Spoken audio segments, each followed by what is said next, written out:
எங்கள் வாழ்க்கையில் நடப்பதெல்லாம் நன்மைக்கு. ஆண்டவரே எங்களுக்கு ஆழ்த்துவோம். இப்பொழுது கூட நாங்கள் உம்முடைய பிள்ளைகளாக உம்முடைய நாமத்தில் கூடி உம்மை துதித்து பாடி உம்மை ஆராதிக்கவும், உம்முடைய வேதத்தை தியானிக்கவும், உம்முடைய சத்தத்தை நாங்கள் கேட்கவும், உம்முடைய சித்தத்தை நாங்கள் செய்யவும் ஆண்டவரே இந்த அருமையான பாக்கியத்தை எங்களுக்கு சந்தர்ப்பத்தை தந்திருக்கிறதுக்கான ஸ்தோத்திரம். எத்தனையோ பேருக்கு இல்லாத சாக்கியத்தை நீ எங்களுக்கு தந்திருக்கிறதுக்கான ஸ்தோத்திரம். இப்பொழுது கூட நீ பேசும் அப்பா, நாங்கள் கேட்கிறோம். நீ பேசுகிற சத்தத்தை நாங்கள் கேட்க எங்கள் செவிகளை திறக்க முடியாது சொல்லிக்கிறோம். இந்த நேரத்தை எங்களுக்கு ஆசீர்வாதமாக மாற்றித்தாரும், மோட்சமாக்கித்தாரும். இயேசுவின் இனிய நாமத்திலே கெஞ்சி கேட்டுக்கொள்கிறோம் அன்புள்ள பிதாவே, ஆமென். நாம் வாசிக்க கேட்ட வேத பகுதி எதை வாசித்தோம்? கலாத்தியர் 6ஆம் அதிகாரம் 6 முதல் 10 வரை நாம் வாசிக்க கேட்டோம். அதில் இன்றைக்கு நான் தியானிக்க முடியாத தெரிந்து கொண்ட வசனம், அதே அதிகாரம் 7ஆம் வசனம். 7ஆம் வசனம் இவ்வாறாக கூறுகிறது: மனுஷன் எதை விதைக்கிறானோ அதையே அறுப்பான். மனுஷன் எதை விதைக்கிறானோ அதையே அறுப்பான். சாந்த சேரன் அவர்கள் வசனம் சொல்லும்போது ஒரு வசனம் சொன்னார். தான் வெட்டின குழியில் அவனே. பார்த்தீங்களா? நீ யாருக்காவது ஒரு குழி வெட்டினால் என்ன, அவன் சாவறதுக்காக குழி வெட்டினால் அந்த குழி உனக்கே ஆயிடும். தான் வெட்டிய குழி தானே. அதனால அதுதான் இந்த வசனம். மனுஷன் எதை விதைக்கிறானோ அதையே அறுப்பான். இன்றைய செய்தியினுடைய தலைப்பு என்னவென்றால், விதைப்பதையே அறுப்பாய். ஜாக்கிரதையா இருப்போம். நம்ம என்ன விதைக்கிறோமோ அதுதான் நாம் அறுப்போம். அதாவது நீ மற்றவர்களுக்கு என்ன தீமை செய்கிறாயோ அதுதான் உனக்கே வந்து சேரும். அதுதான் விதைப்பதே அறுப்பாய். நீ என்ன விதைக்கிறாய்? மற்றவர்களுக்கு நீ நல்லதை செய்தால் நன்மை உனக்கு வந்து வர வாய்க்கும். மற்றவர்களுக்கு நீ தீமை செய்தால் தீமை தான் உனக்கு வரும். தமிழ்ல ஒரு பழமொழி சொல்வான்: திரையை விதைக்கிறவன் திரையை அறுப்பான், வினையை விதைக்கிறவன் வினையை அறுப்பான். அதுதான் வேதத்தில் என்ன சொல்லிக்கிறது? பாவத்தின் சம்பளம் மரணம். பாவம் செய்து கொண்டே இருப்போமானால் அந்த பாவத்துக்கு ஒரு சம்பளம் இருக்கு. மனுஷன் நம்ம வேலை செய்யறோம், ஆபீஸ்ல கம்பெனிக்கு எங்கேயோ வேலை செய்யறோம். வேலை செய்தா மாதமானால் சம்பளம் கொடுக்குறாங்க இல்லையா?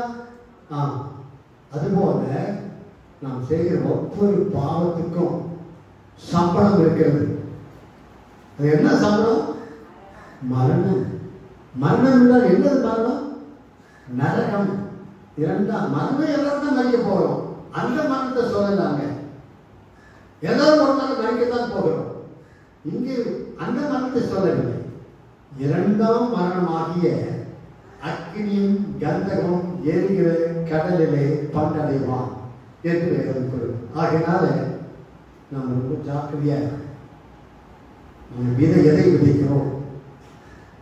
நீ விதைப்பதையே அறுப்பார். நல்லது செய்ய, எல்லாருக்கும் நல்லது செய்ய, நன்மையே நினை, நல்லதே செய். அப்போ உனக்கும் நல்லது நடக்கும். ஆகினால மற்றவர்களுக்கு என்ன தீங்கு செய்தால் அந்த தீங்கு நமக்கு வரும். மற்றவர்களுக்கு நல்லது செய்தால் அது நல்லது நமக்கு வரும். நம்ம எதை விதைக்கிறோமோ அதைத்தான் அறுப்போம். வேற எவ்வளவு அருமையா சொல்லிட்டு பாருங்க. ஆகையாலே நீ எதை விதைக்கிறாயோ அதையே அறுப்பாய். இதை கொண்டு நாம் ஜாக்கிரதையாக இருப்போம். அங்கே வேதத்துல ஆமான் தூக்கு வேலை உண்டாக்கினான். தூக்கு வேலை யாருக்காக உண்டாக்கினான்? மொர்தெகாய் என்று சொல்லப்பட்ட ஒரு தேவனுடைய மனிதனை தூக்கிவிடும்படியாக ஆமான் உண்டாக்கினான். கடைசியாக அந்த தூக்கில போடப்பட்டது யார்? அந்த ஆமான் தான். பாத்தீங்களா? இதுதான் நடக்கும். அதனால நாம் செய்கிற ஒவ்வொரு காரியத்தை குறித்தும் அதிக ஜாக்கிரதையாக இருப்போம். 3 காரியங்கள் கொடுத்து சொல்ல விரும்புகிறேன். முதலாவது, வேலையில் அறுவடை. மனுஷன் எதை விதைக்கிறாலும் அதிக அறுப்பான் என்று சொல்லுகிறோமே, நம்முடைய வேலையில அறுவடை. நம்ம என்ன செய்கிறோமோ, எதை செய்தாலும் நாம் செய்த வேலையில அறுவடை. அது உதாரணம் ஈசாக்கு அவன் விதை விதைத்தானான். ஆதியாகமம் 26வது அதிகாரம் 12ஆம் வசனத்தை யாராவது வாசி. ஆதியாகமம் 26வது அதிகாரம் 12ஆம் வசனம்.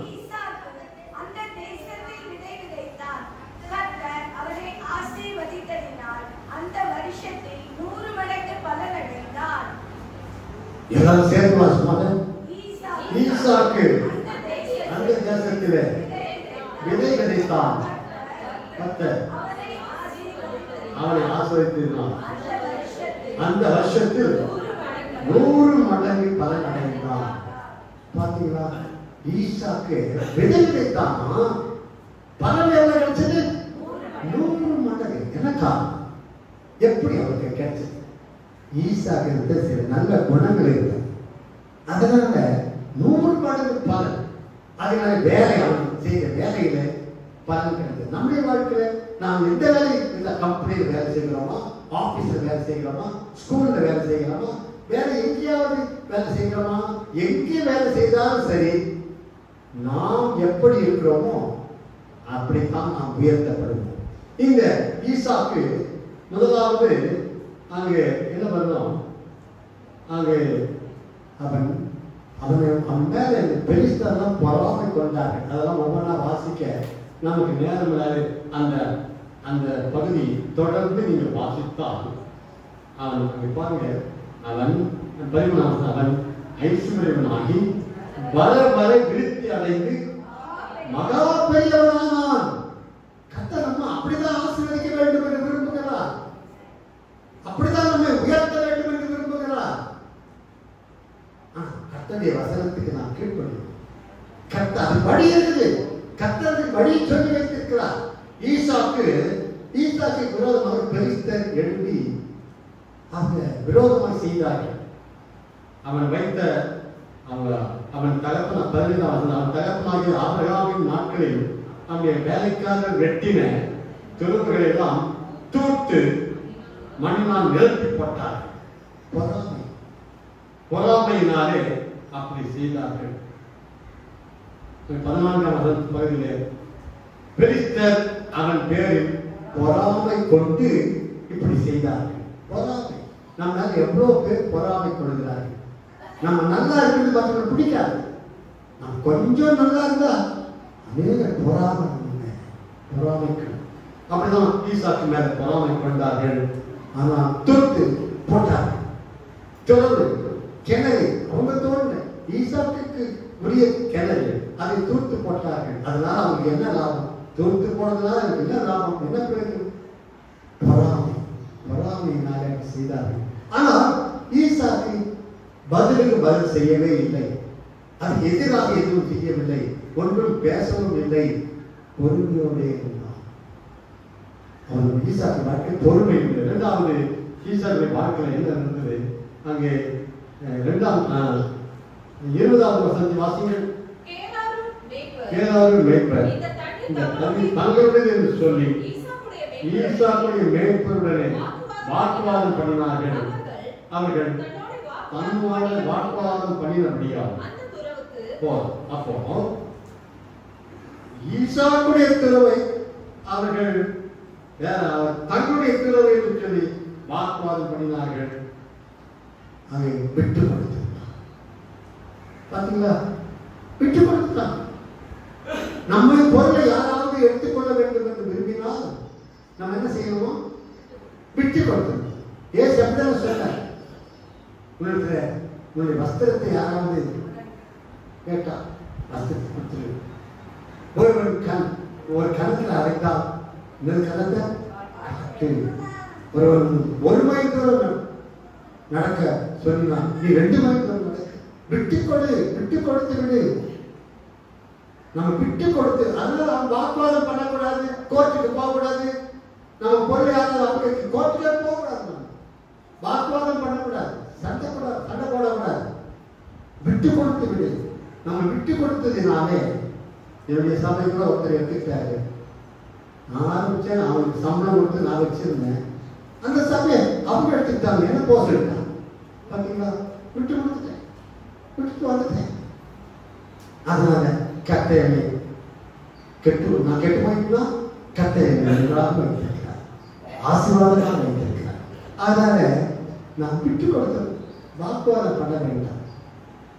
ஆகாஷ் அடிக்கடி சொல்லுவான், விட்டு கொடுத்தவன் கெட்டு போனது. பார்த்தீங்களா? எங்க வந்திருக்காங்க, டேய் வாடா, நான் சர்ச்சைக்கு வாடான்னு சொன்னேன். வரமாமா வாக்கு கொடுத்தான். வாக்கு நல்ல வாக்கு, ஆனா அது செய்யல. சரி, நல்ல பையன். அவன் அடிக்கடி சொல்லுவான், விட்டு கொடுத்த நீங்க யாராவது அப்படி விட்டு கொடுத்து போட்டு விடுங்க அப்படி சொல்லுவான். விட்டு கொடுத்தவன் கெட்டு போனது. அது என்னுடைய வாழ்க்கை. அப்படி விட்டு கொடுப்போம். அப்புறம் இதே அதிகாரத்தில் மறுபடியும் வாக்குவாதம் பண்ணினார்கள். 20வது வசனத்தில் வாக்குவாதம் பண்ணினார்கள். வேறருக்கு 21வது வசனத்தை வாசிங்க. வேறருக்கு ஒருவரை கட்டினார்கள், அதை குறித்தும் வாக்குவாதம் பண்ணினார்கள். சரி, அடுத்தது இப்படியாக எங்க போய் பண்ணாலும் வாக்குவாதம். ஆனாலும் ஈசாக்கிடத்தில் இருந்த நல்ல குணம் என்ன? விட்டு கொடுத்தார். அது மட்டுமல்ல, ஈசாக்கிடத்தில் இருந்தது என்னது? அதே அதிகாரம் 25வது வசனத்தை வாசிங்க.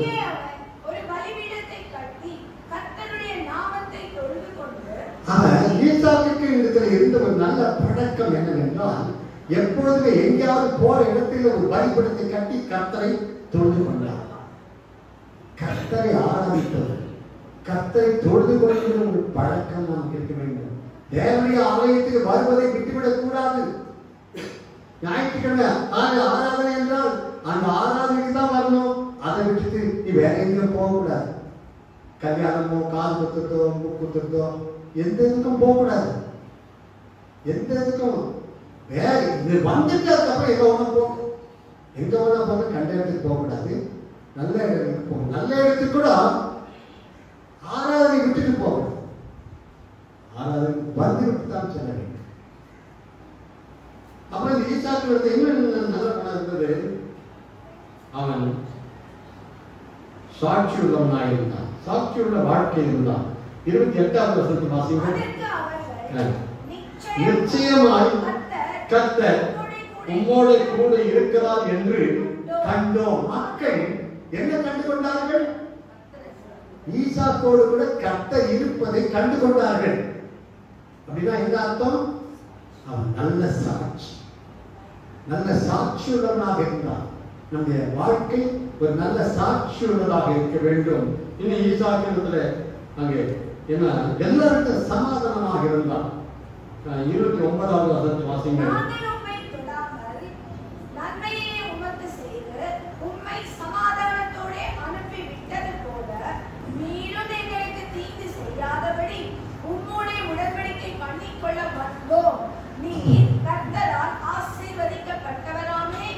விரோதிகள் ஈசாக்கிட்ட வந்து சமாதானம் பண்ணிக்கொண்டார். அந்த அளவுக்கு ஈசாக்கு வந்தான். விரோதிகளும் வந்து நம்மளுக்கு சமாதானம் இருக்கும் அளவுக்கு நாம் சமாதானமாக இருக்க வேண்டும். அப்படியெல்லாம் இருந்தபடினாலே அவனுடைய வேலையிலே ஆசீர்வாதம். விதை விதைத்தான் ஈசாக்கு 100 மடங்கு ஆசீர்வாதத்தை பெற்றான், பலனை பெற்றான். இரண்டாவது அறுவடை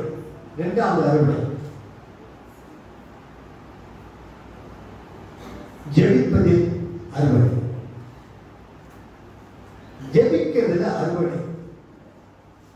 நம்ம ஜெபிக்கிற காரியம் ஒன்றுமே வீண் போகாது. சகோதரி ஜெபம் பண்ணும் போது கர்த்தருடைய வசனத்தை சொல்லி ஜெபித்தார். அவங்க ஜெபம் பண்ணும்போது என்ன சொன்னாங்க, என்ன சொல்லி ஜெபித்தார்கள்?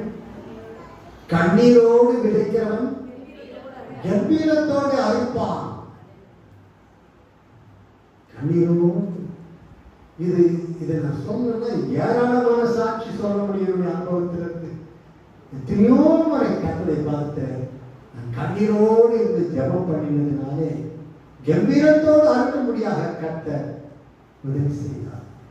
நான் ஜெபிக்கிற ஜெபத்திற்கு கர்த்தர் பதில் கொடுக்கிறார். அதுதான் அறுவடை. அதனாலே அன்னாள் அங்கே அறுவடை, அன்னாளுக்கு கிடைத்த ஜெபத்திலே அறுவடை கிடைத்தது. 1 சாமுவேல் 1ஆம் அதிகாரம் 10ஆம் வசனத்தை வாசிங்கள். அவன் போய் மனம் கசந்து மிகவும் அழுது கர்த்தரை நோக்கி விண்ணப்பம் பண்ணி, அன்னாள் கர்த்தரை நோக்கி விண்ணப்பம் பண்ணினாள், ஜெபம் பண்ணினாள். எதுக்காக ஜெபம் பண்ணினாள்? பிள்ளை இல்லை, கண்ணீரோடு ஜெபம் பண்ணினாள். தன் இறுதிக்கு திறந்து தேவனத்திலே ஊற்றி விட்டாள். அது வீண் போகாது. கண்ணீரோடு நீ ஜெபி. பிரச்சனை, காரியங்கள், தேவைகள் எல்லாத்துக்காக ஜெபம் பண்ணு. கண்ணீரோடு ஜெபம் பண்ணு. கர்த்தருடைய வசனம் என்ன சொல்லுது? உன் கண்ணீரெல்லாம் துருத்தியில வைத்திருக்கிறாராம். நம்ம விடுகிற கண்ணீரெல்லாம் கர்த்தருடைய பாதத்தை இங்கே அங்கே போய் கண்ணீர் விடாத. அவங்களுக்கு இவங்களுக்கு போய் சொல்லி கண்ணீர் விட்டு இருக்க. மனுஷனிடத்துல கண்ணீர் விடாதே, தேவனிடத்துல கண்ணீர் விடு. தேவனிடத்துல கண்ணீர் விடுவது ஒரு சொட்டு கண்ணீர் கூட வீண் போவதில்லை. என்ன பண்ணி வச்சிருக்காரு? அந்த கண்ணீரெல்லாம் துருத்தியில வைத்திருக்காரு. அப்படின்னா என்ன அர்த்தம்? அதுக்கு பலன் உண்டு. அது வீண் போகாது. பத்திரமா வச்சிருக்காரா? அப்படியே வச்சிருக்காரா? இல்லை, அதுக்கு பலன் கொடுப்பார். கண்ணீரோடு விதைக்கிறவன் கம்பீரத்தோடு அறுப்பான் என்று கர்த்தர் சொன்னார். அதனால நான் கண்ணீர் விட்டு ஜெபிக்க வேண்டிய காரியங்கள் நம்முடைய வாழ்க்கையில் ஏராளம் நிறைய இருக்கு. நம்முடைய பிரச்சனைகளுக்காக ஜெபம், நம்முடைய பிள்ளைகளுக்காக ஜெபம், இன்னும் மனம் திரும்பாத பிள்ளைகள், ரட்சிக்கப்படாத பிள்ளைகள் எவ்வளவு பேர் இருக்கிறாங்க. கண்ணீர் விட்டு ஜெபம் பண்ணு. அது வீண் போகவே போகாது. அது ஒரு புருஷனுக்காக, புருஷன் மனிதர் இல்லையா, புருஷனுக்கு விரோதமா இருக்கானா, ஜெபம் பண்ணு. மனைவி சரியில்லையா, மனைவிக்காக ஜெபம் பண்ணு. கண்ணீர் விட்டு ஜெபம் பண்ணு. கர்த்தர் காரியத்தை மாற்றி அமைப்பார். நீ அறுப்பார். ஜெபிப்பதில் அறுவடை உண்டு. கண்ணீரோடு விதைக்கிறவன் கம்பீரத்தோடு அறுப்பான். கடைசியா ஒரு காரியத்தை சொல்லி முடிக்கிறேன். மூன்றாவதாக கொடுப்பதில் அறுவடை. நாம் கொடுக்கிற விஷயத்தில் அறுவடை. 2 கொரிந்தியர் 9ஆம் அதிகாரம் 6-7 வசனங்களை வாசிங்க. 2 கொரிந்தியர் சொல்லுகிறது என்னவெனில், சிறுக விதைக்கிறவன் சிறுக அறுப்பான், பெருக விதைக்கிறவன் பெருக அறுப்பான். அவனவன் விசுனமாயும் அல்ல கட்டாயமாயும் அல்ல, தன் மனதில் நியமித்தபடியே கொடுக்க கடவன். உற்சாகமாய் கொடுக்கிறவனிடத்தில் தேவன் பிரியமாய் இருக்கிறார். நீ கொடுத்தால் அறுப்பான். சிறுக விதைக்கிறவன் சிறுக அறுப்பான். அதிகமாக விதைக்கிறவன் அதிகமாக அறுப்பான். கொஞ்சம் காணிக்கை கொடுத்தா கொஞ்சம் ஆசீர்வாதம் வரும். நிறைய காணிக்கை கொடுத்தா நிறைய ஆசீர்வாதம் வரும். கொடுப்பதில் அறுவடை. கர்த்தருக்கு காணிக்கை கொடுக்கும். ரொம்ப பேர் கொடுக்கிறோம், பிச்சைக்காரனுக்கு போடுற மாதிரி போடுறோம். எதையும் அப்படி இருக்காது. சந்தோஷமா கொடுங்க, மனப்பூர்வமா கொடுங்க, உற்சாகமாக கொடுக்கிற இடத்தில் தேவன் பிரியமாக. பெசனமா கொடுக்க கூடாது. ஐயோ காணிக்கை காணிக்கன்னு சொல்றாங்களே என்று பெசனமா கொடுக்க கூடாது. அதனால உற்சாகமா சந்தோஷமா கொடுக்கணும். நான் அமெரிக்காவில் ஒரு சர்ச்சுக்கு போயிருந்தேன். அங்க காணிக்கை ஆஃபரிங் டைம் சொல்லுவாங்க. ஆஃபரிங் டைம் சொன்ன உடனே ஜனங்கள் அந்த காணிக்கை எடுத்து வந்தெல்லாம் எடுத்துட்டு இருக்க மாட்டாங்க. முன்னால காணிக்கை பெட்டி கூட கிடையாது. இந்த ஆத்திலிருந்து அப்படியே வந்து ஜனங்கள் ஆஃபரிங் டைம்னு சொன்னதுதான் வந்து துள்ளி குதிச்சுட்டு ஜனங்கள் முன்னால் ஓடி வந்து காணிக்கை பண்ணுறாங்க. அது எதை குறிக்கிறது? அவரை உற்சாகமாய் கொடுக்கிறாங்க. அதனால நாம் நல்லா கொடுக்கணும். கர்த்தருக்கு காணிக்கை கொடுக்க வேண்டும். அது மட்டுமல்ல, கர்த்தருக்கு எப்படி கொடுக்கணும்? காணிக்கை கொடுக்கணும், ஸ்தோத்திர காணிக்கை கொடுக்கணும், பொருத்தலை காணிக்கை கொடுக்கணும். அது மட்டுமல்ல, தசம பாகத்தையும் கொடுக்கணும். கர்த்தர் வசனம் என்ன சொல்லுது? மல்கியா 6ஆம் அதிகாரம் ஆகாய் 1:6 வாசிங்கள். ஆகாய் 1:6. நீங்கள் திரளாய் விதைத்தும் கொஞ்சமாய் அறுத்துக் கொண்டு வருகிறீர்கள். நீங்கள் புசித்தும் திருப்தியாகவில்லை, குடித்தும் பரிபூரணம் அடையவில்லை. நீங்கள் வஸ்திரம் உடுத்தியும் ஒருவருக்கும் குளிர்விடவில்லை. கூலியை சம்பாதிக்கிறவன் பொத்தலான பையிலே போடுகிறவனாய் அதை சம்பாதிக்கிறான். அங்கே கர்த்தர் என்ன சொல்கிறது? நீங்கள் திரளாய் விதைத்தும் கொஞ்சமாய் அறுத்துக் கொண்டு வருகிறீர்கள். நீங்கள் புசித்தும் திருப்தியாகவில்லை, குடித்தும் பூரணம் அடையவில்லை. நீங்கள் வஸ்திரம் உடுத்தியும் ஒருவனுக்கும் குளிர் விடவில்லை. காரணம் என்ன? என்ன காரணம்? அது காரணம் அங்க சொல்லியிருக்கு. தொடர்ந்து வாசித்தால் அதனுடைய காரணத்தை சொல்லியிருக்கிறார். என்ன சொல்லியிருக்கிறது? கூலியை சம்பாதிக்கிறவன் பொத்தலான பையிலே போடுகிறவனாய் அதை சம்பாதி. இதுதான் நம்ம செய்கிற மிஸ்டேக்கே. இதுதான் நம்ம செய்கிற பெரிய தப்பு. இதுதான் சம்பாதிக்கிறோம், சம்பளத்தை வாங்குகிறோம், அது எங்க போடுகிறோம்? பாக்கெட்டு பொத்தலான பையில போட்டா என்ன ஆகும்? என்னது பொத்தலான பையில யாரும் போட மாட்டீங்க. நீங்க ரொம்ப உஷார், அது எனக்கு நல்லா தெரியும். நீங்க ரொம்ப உஷாரா இருக்கீங்க. பணத்தை உங்க சம்பளத்தை போய் பொத்தலான பை போடுவீங்களா? ஒரு காலம் போட மாட்டேன். இங்க பொத்தலான பை எதை குறிக்கிறது? கொடுக்க வேண்டிய இடத்துல கொடுக்கல, கர்த்தருக்கு கொடுக்கல, தசம பாகத்தை கொடுக்கல. அங்கே கர்த்தருடைய வசனம் இப்ப வாசியம். மல்கியா 3ஆம் அதிகாரம் 8, 9, 10 3 வசனம். தேவனை வஞ்சிக்கலாமா? நீங்களோ என்னை வஞ்சிக்கிறீர்கள். எதிலே உம்மை வஞ்சித்தோம் என்கிறீர்கள்? தசம பாகத்திலும் காணிக்கைகளிலும் தானே. நீங்கள் சபிக்கப்பட்டவர்கள். நீ ஜனத்தாராகிய நீங்கள் எல்லாரும் என்னை வஞ்சித்தீர்கள். என் ஆலயத்தில் ஆகாரம் உண்டாயிருக்கும்படி தசம பாகங்களை எல்லாம் கண்டசாலையிலே கொண்டு வாருங்கள். அப்பொழுது நான் வாதத்தின் பலகணிகளை திறந்து இடம் கொள்ளாமல் போகும் மட்டும் உங்கள் மேல் ஆசீர்வாதத்தை வர்ஷிக்க மாட்டேனோ என்று அதனால் என்னை சோதித்து பாருங்கள் என்று சேனைகளின் கர்த்தர் சொல்லுகிறார். பொத்தலான பையது கர்த்தருக்கு கொடுக்காது. முக்கியமா கர்த்தருக்கு கொடுக்குறீங்க, ஆனா தசமபாகம் கொடுக்கிறோமா? அநேக காணிக்கை கொடுக்குறீங்க, கர்த்தருக்கு காணிக்கை கொடுக்குறீங்க, நிறைய கொடுக்குறீங்க, ஆனா தசமபாகம் கொடுக்கிறோமா? தசமபாகத்தை கர்த்தர் வேத வசனம் என்ன சொல்லுதோ அதை அப்படியே செய்து விட வேண்டும். அது கர்த்தருக்கு நாம் தசமபாகத்தை கொடுக்கும் போது கர்த்தர் நம்மை உயர்த்தி. தசமபாகம் கொடுக்கவில்லை என்றால் அது ஆசீர்வாதம் இருக்காது. நீங்கள் சபிக்கப்பட்டீர்கள் என்று சொல்கிறார். அங்கே நீங்கள் மனுஷன் தேவனை வஞ்சிக்கலாமா, நீங்களோ என்னை வஞ்சிக்கிறீர்கள். என்னை ஆமாத்திரியை சொல்றார் கர்த்தர். எதினாலே உண்மை வஞ்சித்தோம் என்கிறீர்கள்? தசம பாகத்திலும் காணிக்கையும் தானே. பார்த்தீங்களா? தசம பாகம் காணிக்கை கொடுக்கிறீங்க. அந்த தசம பாகம் கொடுக்க தெரியும், எல்லாரும் கொடுக்க தெரியும். அங்கே நீங்கள் அப்படின்னா என்ன ஆகும்? என்ன எப்படிப்பட்டவர்கள்? நீங்கள் சபிக்கப்பட்டவர்கள். ஜனத்தாராகிய நீங்கள் எல்லாரும் என்னை வஞ்சித்தீர்கள். ஆகினால தசம பாகம் கொடுக்க வேண்டும். கொடுக்கவில்லை என்றால் சாபம். வசனம் என்ன சொல்றது அதுதான். இன்னைக்கு மக்கள் இதெல்லாம் மாற்றி புரட்டி சொல்லிடுறாங்க. தசம பாகம் கர்த்தருக்கு கொடுக்கும்போது கர்த்தர் அறுவடை. எப்படி அறுவடை?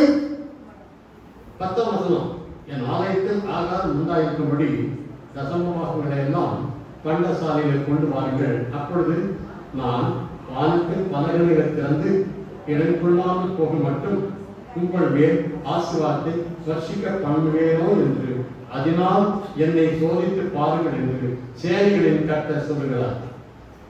கர்த்தர் என்ன சொல்றாரு? தசமபாகத்தை கொடுத்தால் எப்படி ஆசீர்வதிப்பார் சொல்லுகிறார்?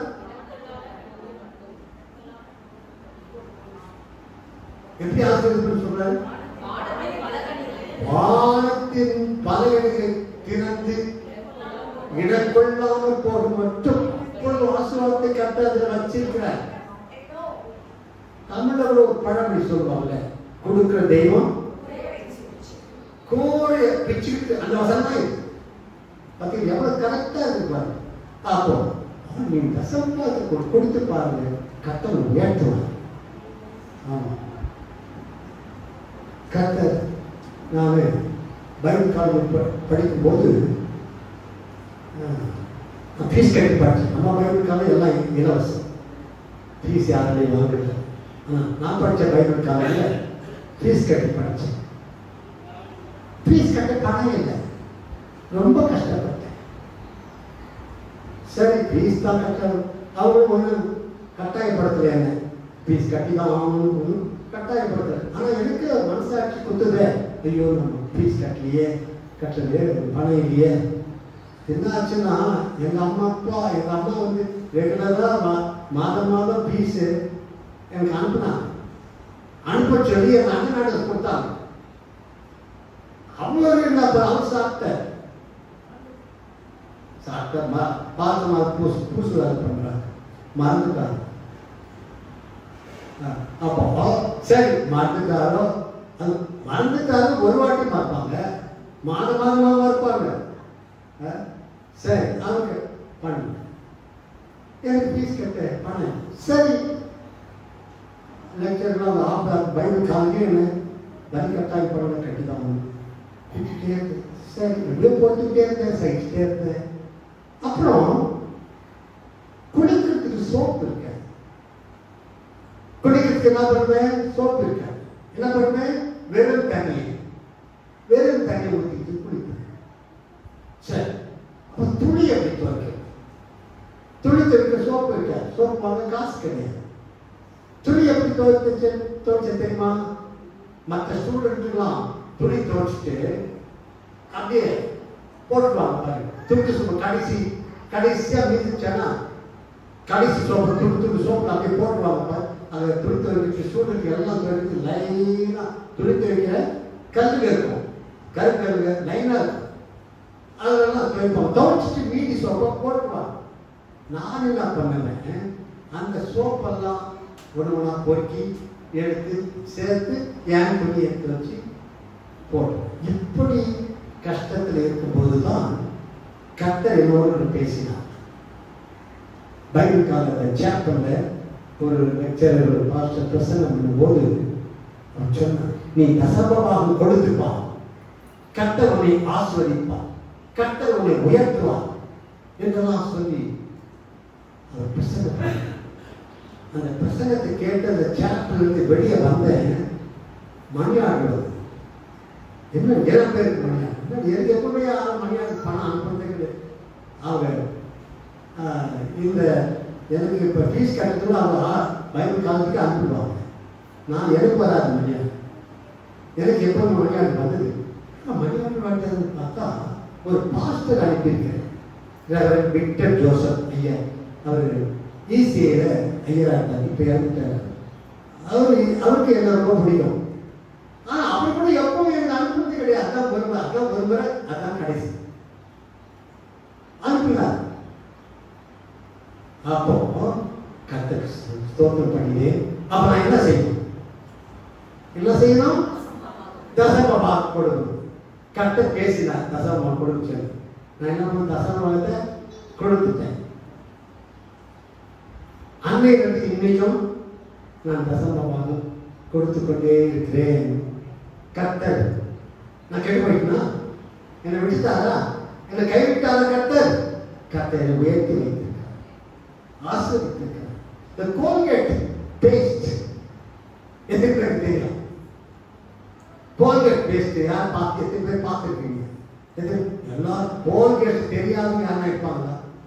Colgate paste தெரியாத உலகத்தில் எங்கேயுமே எங்க போனாலும், நீ அமெரிக்கா போனாலும் சரி, ஆப்பிரிக்கா போனாலும் சரி, எங்க போனாலும் Colgate paste விற்குது. நானும் எப்போது Colgate paste தான் வாங்குவேன். என்ன காரணம்னா, அந்த Colgate கம்பெனி ஓனர் கிறிஸ்டியன். அவர் தசமபாகம் கொடுத்தார். 10 ஒரு பங்கு, அவருடைய வருமானத்தில் 10 ஒரு பங்கை தசமபாகம் கொடுத்தார். கொடுத்து கர்த்தர் அவர் ஆசீர்வதிச்சார். அவர் பிசினஸ் ரொம்ப பெருகிடுச்சு, ரெசார்ட்ஸ் வளர்ந்து விட்டது. அப்புறம் என்ன செய்தார்? அவர் பாதியை தசமபாகம் கொடுக்கல, பாதி வருமானத்தில் பாதியை கொடுத்தார். மீதி அவங்க வைத்துக் கொண்டார். இன்னும் கர்த்தர் ஆசீர்வதித்தார், உயர்த்தினார். அப்புறம் என்னாச்சு?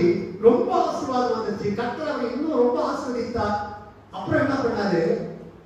10 ஒரு பங்கு இல்ல, 10 பாதியோட இல்ல, 10 9 பங்கை கர்த்தருக்கு கொடுத்து விட்டு 10 ஒரு பங்கை தான் வைத்துக் கொண்டார்.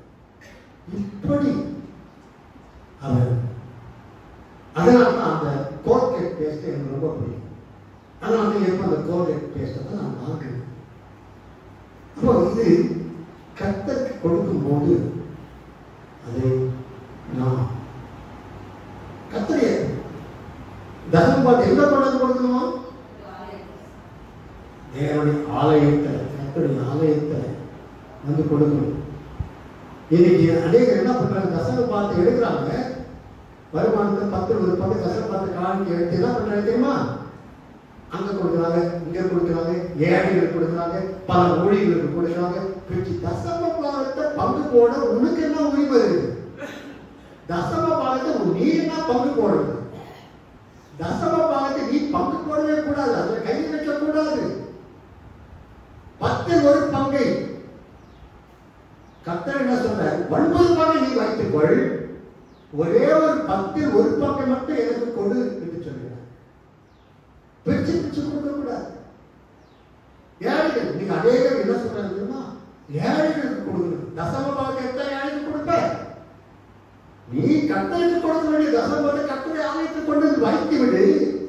மீதி இருக்கிற உன்னுடைய வருமானத்துல ஏழைகளுக்கு எவ்வளவு வேணா கொடு. நீ எத்தனை ஊழித்து கொண்டா கொடு, எந்த ஊழித்து கொண்டா கொடு, எங்க வேணா கொடு, எவ்வளவு வேணா கொடு. அது தசம பாகத்திலிருந்து எடுத்து கொடுக்க கூடாது. இதை அமெரிக்காவே சொல்லிடு.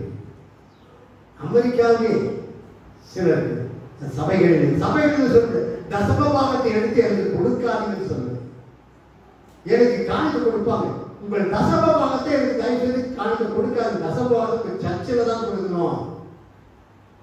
அது மட்டும் இல்ல, பாவத்தோடு காணிக்க கொடுக்காதுன்னு சொல்றேன். பாவத்தை விட மனமில்லாதவர்கள் தயவு செய்து எனக்கு காணிக்க கொடுக்காது. இப்படி யாரும் சொல்லுவாங்களா? நான் அப்படிதான் சொல்றேன். இங்கேயும் அப்படிதான் சொல்றேன், அங்கே எங்கே போனாலும் அப்படிதான் சொல்றேன். அதனால தசமபாகத்தை பங்கு போட்டு கொடுக்கக்கூடாது. சில பிரசங்கமார்கள் தசமபாகம் கொடுக்கறதுக்கு விரோதமா பிரசங்கம் பண்றாங்க. தசமபாகம் கொடுக்கக்கூடாது, கொடுக்க தேவையில்லை, பைபிள் எங்க இருக்குது? அது அப்படி காட்டின பைபிள் இருந்து மதிய 3:10 எடுத்து காட்டினா அவங்க என்ன சொல்றாங்க? அது பழைய ஏற்பாடு. புதிய ஏற்பாடு எங்க இருக்குது? புதிய ஏற்பாட்டுல இருக்குது, அவங்க கண்ணுக்கு தெரியல. தசமபாகம் கொடுக்க வேண்டும் என்று இருக்கிறது. இயேசுவே செய்கிறார் தசமா கொடுக்க சொல்லி. அவன் கண்ணுக்கு தெரியல, அவன் கண்ணு துருடாயிருக்கு, மறைக்கப்பட்டிருக்கு. ஆகினால அங்கே தசம கர்த்தருக்கு தசமபாகத்தை கொடுக்க வேண்டும். ஆகினால கர்த்தரை சாபனத்தில் கொண்டு வர வேண்டும். கர்த்தர் அப்பொழுது ஆஸ்வதிப்பதாக வாக்கு கொடுத்தார். தசமபாகம் கொடுத்தார். நாம் கெட்டு போக மாட்டோம், நல்லா இருக்கலாம், நம்ம உயர்த்துவார், நம்மை ஆஸ்வதிப்பார். ஆகினால கர்த்தர் உங்களோடு பேசிக் கொண்டிருக்கிறார். ஒரு தீர்மானம் இருக்கு. ஆண்டவரே, இன்று முதல் நான் யாருக்கும் தீங்கு செய்ய மாட்டேன். முதல் அறுவடையது வேலை அறுவடை. அப்போ நம்ம குணங்கள் நல்ல குணங்களாக இருக்கும் போது வேலையில அறுவடை கிடைக்கும். இரண்டாவது அறுவடையது ஜெபிப்பதில் அறுவடை. ஊக்கமாக ஜபம் பண்ண வேண்டும், சோர்ந்து போகாமல் ஜபம் பண்ண வேண்டும், திரும்ப திரும்ப ஜபம் பண்ணிக்கொண்டே இருக்க வேண்டும், கண்ணீரோடு ஜபம் பண்ண வேண்டும். அதனால கர்த்தர் அப்பொழுது அதுக்கு அறுவடை கொடுப்பார். கடைசியாக மூன்றாவதாக கொடுப்பதில் அறுவடை. எவ்வளவு கொடுக்கணும் யோசிப்பார். தாராளமாக கொடுக்கும். கஷ்டப்பட்டு கொடுக்காது, கஷ்டப்பட்டு கொடுக்காது பிரயோஜனமே இல்லை. அதனால